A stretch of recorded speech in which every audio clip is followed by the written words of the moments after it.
Everyone, and I mean everyone, has been embarrassed before. It's not just me, right? Okay, well, you aren't human if you haven't been embarrassed before. And if that's the case, I have had my fair share of humanity, whether it be waving to someone who wasn't waving to me at all, or saying something really loudly when everyone decides to be quiet. So yeah, that's why I think Finding Nemo is the best movie ever!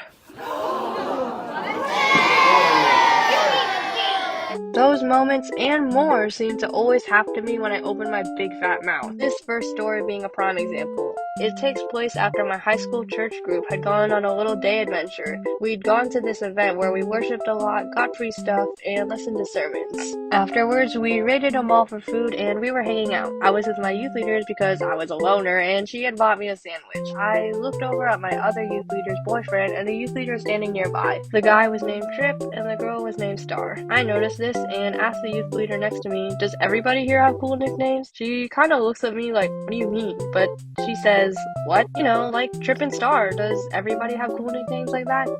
Nicknames? Yeah, like what are their real names?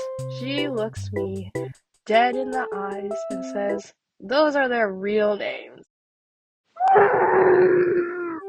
Dude, why would I assume they were nicknames? You know what they say about assuming, right? I swear, I almost choked on my chicken sandwich that day.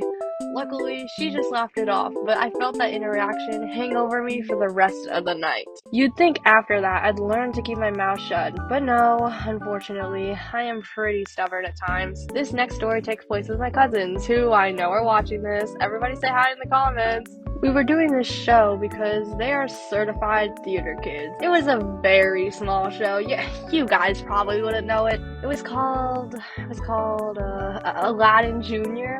Yeah, I told y'all you wouldn't know. Anyways, this takes place with my younger cousin, who I'll call Jeannie because that's who she was playing in the show. It was in the early rehearsal days where we were learning fighting safety, since in the choreography we fake punched someone. Jeannie says to everybody, just like in our last show, The Outsiders, we have a safety code in case the other person isn't ready. And in my mind, I try to remember what it was, since I was also in that show with them. But no matter how much I rack around in my brain, I can't remember ever using one. So, of course, I have to say something about this perilous error. We didn't have a code in Outsiders. Yes, we did. You just weren't in the fight scene when we need it. Girl, why can't you just shut up? Be quiet. Why would you say anything? You good?